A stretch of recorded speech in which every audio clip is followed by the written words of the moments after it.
Adat bak po temerohom, hukum bak syahkuala, kanun bak putro phang, resam bak laksamana, bentara. Inilah Aceh, dalam untaian sejarah, pernah berada di dalam peta dunia peradaban Islam. Kerajaan Aceh Darussalam yang dipimpin Sultan Iskandar Muda menjadi kota kosmopolitan yang disinggahi pedagang-pedagang hebat, serta tempatnya para alim ulama dari belahan dunia. Kerajaan Aceh waktu itu dikenal sebagai negeri dengan peradaban Islam kelima terbesar di dunia. Sultan Iskandar Muda naik tahta menggantikan Sultan Ali Riyad Shah yang mangkat pada tahun 1607.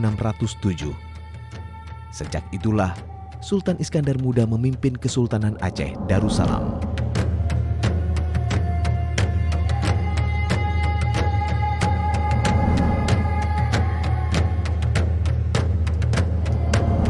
Ya tentu dari bahan-bahan bacaan, kemudian ditambah dengan cerita-cerita ataupun riwayat yang dituturkan oleh pada orang-orang tua saya, bahwa Sultan Iskandar Muda yang berjaya pada waktu itu yang menyebabkan ada 5 kerajaan Islam yang hebat di dunia. Nah, kita Aceh ini malah termasuk salah satu dari kejayaan itu.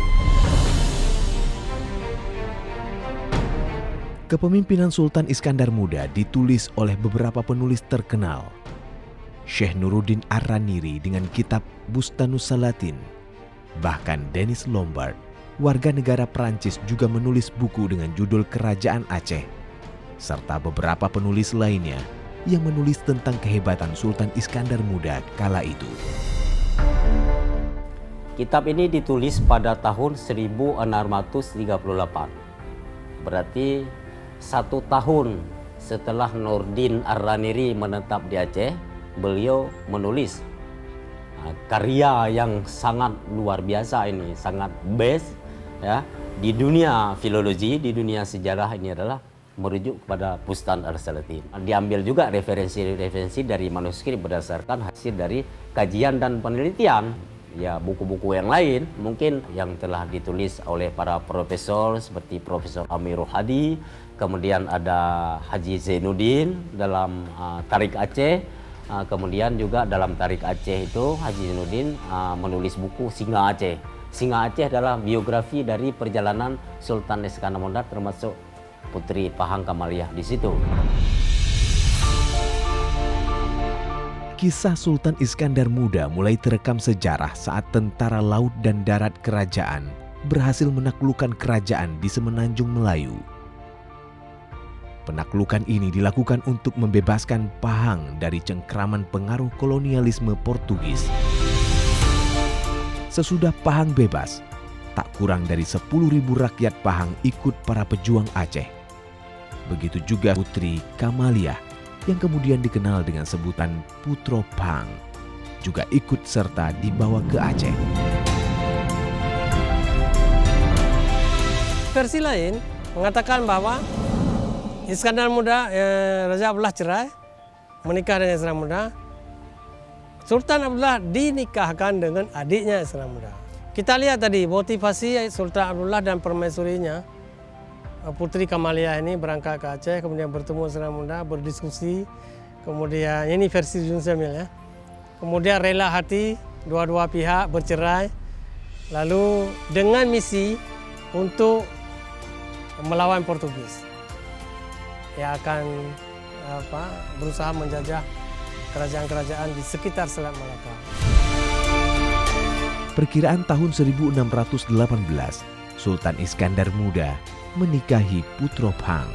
Sultan mulai membangun Taman Gairah yang bernilai arsitektur tinggi. Taman yang begitu luas dan indah, di tengahnya diairi air Sungai Darul Ishki dengan sebutan Krung Daroy. Terdapat juga padang luas yang dinamai Medan Khairani, Medan Khayali, Masjid Baitul Musyahadah. Di tengah taman dibangun bukit buatan yang dinamakan Gunungan.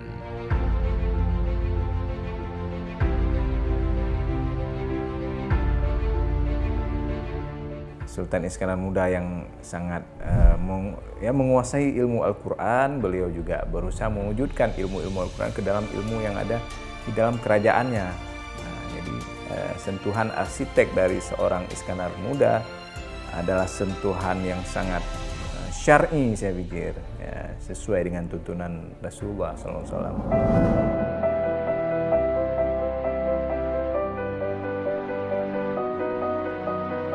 Pembangunan Gunungan diperkirakan dibangun pada awal tahun 1620.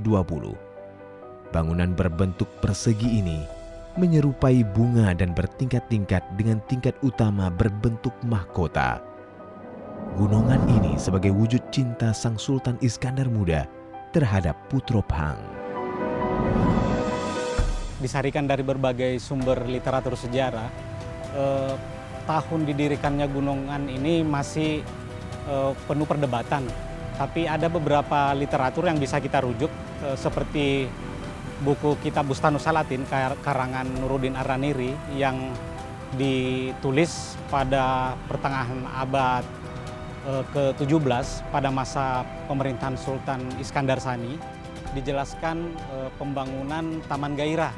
Nah, Taman Gairah itu salah satunya komponennya adalah bangunan Gunungan. Gunungan berbentuk miniatur perbukitan setinggi 9,5 meter.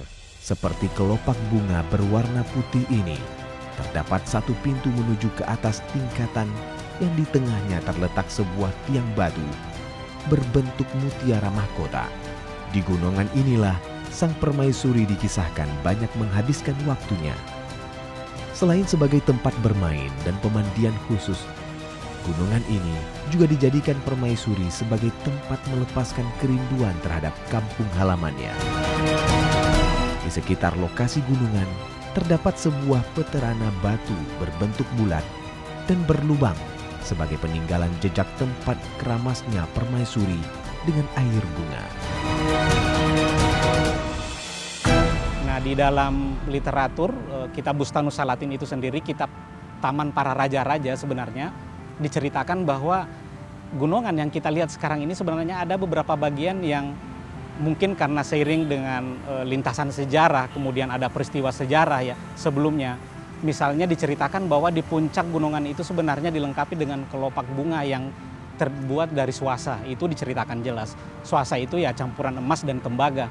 Kemudian juga di sekitar Gunungan itu sendiri juga terdiri dari berbagai macam kebun.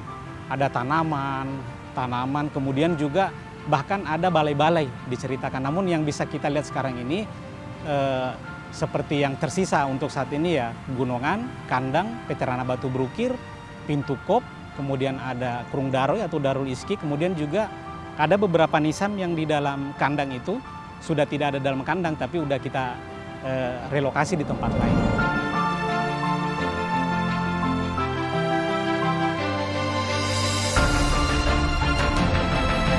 Di samping Gunungan terdapat Krung Daroy, sungai buatan yang dibuat Sultan Iskandar Muda untuk mengairi air ke dalam istana.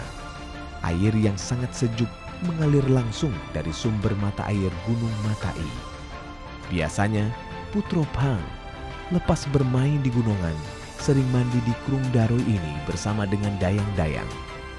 Kala itu airnya sangat jernih, bahkan bisa digunakan untuk air minum. Dalam sungai tersebut, kalau pada masa dahulu, masa-masa kesultanan itu, di pinggirnya itu ditanam pohon-pohon yang bernilai obat. Ya, jadi daun-daunnya ketika berguguran, kalau kita menurut konon katanya air di dalam sungainya pun bisa menyembuhkan berbagai penyakit. Berbeda hari ini, air sungai itu sudah menjadi tempat pembuangan pembuangan limbah segala macam. Jadi ya kita kan nggak mungkin kita konsumsi. Tapi pada saat zaman kesultanan sistem drainase mungkin ada kecanggihan seperti pada masa itu.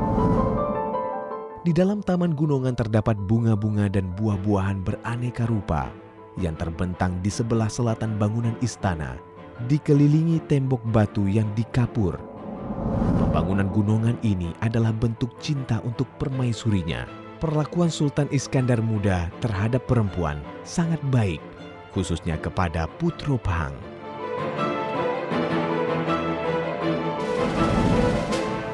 Gunongan ini disebut juga sebagai Taman Gairah.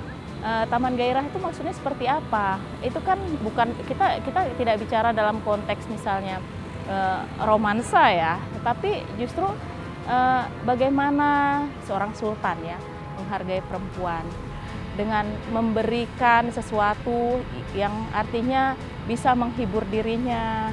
Walaupun seorang sultan tidak semena-mena terhadap perempuan. Putra Pahang juga menjadi penasehat yang adil dan bijaksana. Salah satu nasihatnya adalah pembentukan Majelis Syuro atau parlemen yang beranggotakan 73 orang sebagai perwakilan penduduk dalam kerajaan Aceh. Sultan Iskandar Muda sebagai pemimpin eksekutif tertinggi dibantu oleh Qadhi Malikul Adil dengan 4 orang mufti di bawahnya, Menteri Dirham atau Keuangan, Baitul Mal yang di bawahnya ada Balai Furdhon atau Bea Cukai.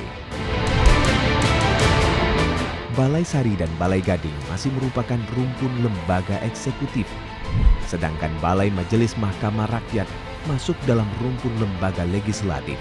Lembaga-lembaga ini secara resmi menjadi undang-undang yang disebut dengan Qanun Al-Asyi Darussalam. Apa hebatnya Putra Pahang itu?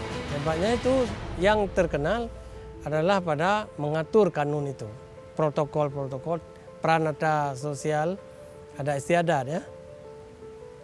Misalnya, mengapa di Aceh Besar, di Pidi, anak perempuan setelah kawin diberi rumah oleh ayahnya. Dan itu hibah, tidak masuk dalam faraid. Diberi tanah sawah, diberi rumpun bambu untuk memperbaiki rumah, diberi rumpun rumbia untuk menghadapi kepada anak yang sudah dikawinkan, yang disebut dengan pemukleh dalam adat Aceh. Itu diatur setelah Putra Pahang ada di Aceh.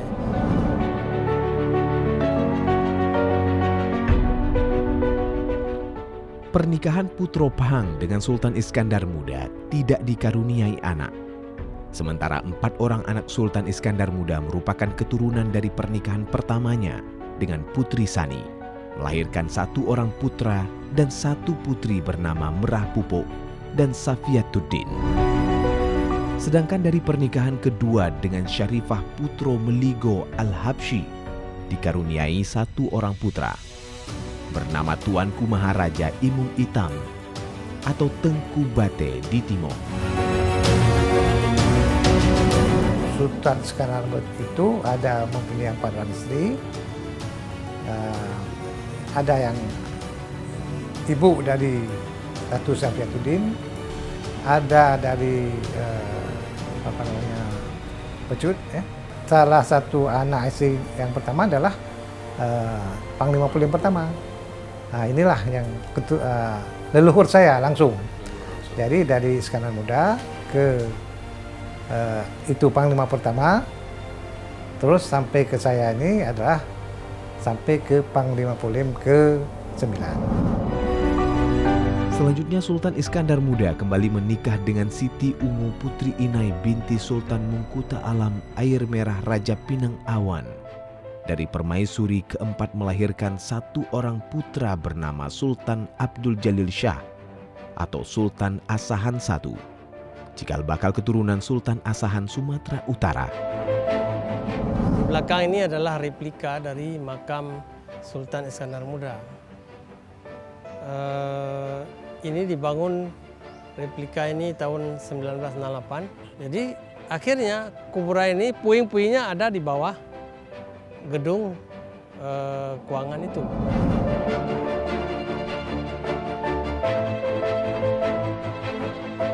Makam ini diduga makam Iskandar Muda. Sang Sultan mangkat pada 27 Desember 1636 dalam usia 43 tahun. Jenazahnya dikubur di area Darul Donya, komplek Istana Kesultanan Aceh Darussalam, tepatnya di Jalan Sultan Alaidin Mahmud Shah, Banda Aceh. Saat ini persis di sebelah Meligo atau pendopo Gubernur Aceh. Jejak makam Sultan Aceh sempat dihilangkan kolonial untuk melenyapkan sejarah kegemilangan Aceh masa lalu. Bahkan hingga kini, makam Putro Pahang tidak diketahui di mana dikuburkan. Tidak ada juga informasi terkait kapan Putro Pahang meninggal. Akan tetapi, sejumlah pakar sejarah menduga makam Putro Pahang diperkirakan berada di ruang bawah tanah sekitar Gedung Juang, kawasan komplek Gunungan. Di sanalah jasad Putro Pahang bersama beberapa keluarga kerajaan Aceh lainnya dikebumikan.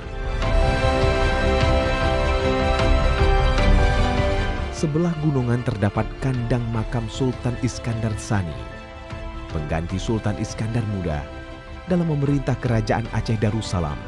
Bangunan ini berteras setinggi 2 meter yang dikelilingi oleh tembok setebal 45 cm, panjang 18 meter, dan tinggi 4 meter.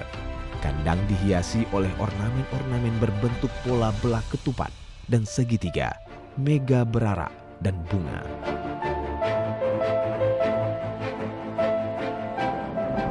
Pada masa penyerangan Belanda 1874, Taman Gairah yang kemudian sering disebut sebagai Taman Bustanus Salatin ini digunakan sebagai kuta atau benteng pertahanan. Di antaranya terdapat gunungan, kuburan raja, belang padang, dan kota atau benteng pecut. Ketika Belanda berhasil menduduki Istana Sultan, serdadu Belanda dengan angkuh berfoto bersama di atas gunungan. Nah, berdasarkan referensi sejarah juga, jadi Perang Aceh kedua ya dari tahun 1874 sampai tahun 1880 yang pada masa itu dipimpin oleh Jenderal Jan van Swieten itu berhasil menduduki Kerajaan Aceh Darussalam. Pada masa itu utamanya daerah dalam atau keraton juga banyak mengalami perubahan, termasuk juga tentara Tenil. Bisa kita lihat arsipnya di beberapa dokumen Belanda ya, di museum-museum bisa kita lihat mereka sempat menaiki dan berdiri di atas gunungan, dan ini menandakan sebenarnya ada bukti memperlihatkan dominasi mereka. Jadi ada determinasi Belanda, artinya bagaimana mereka sudah merebut simbol-simbol kesultanan pada masa itu. Setelah itu, tatanan arsitektur Taman Gairah mulai dirusak oleh Belanda, merubah fungsi-fungsi, menghilangkan sejumlah bukti-bukti, bahkan dihapus untuk menghilangkan simbol-simbol kekuasaan Kesultanan Aceh. Seperti kawasan Pecut menjadi Kerkhof kini, lokasi pemakaman serdadu Belanda. Stasiun kereta api ditempatkan pada bekas alun-alun antara masjid dan istana, dan di sekitarnya menjadi perumahan militer. Lenyaplah citra dan karisma tatanan ruang Kesultanan Aceh.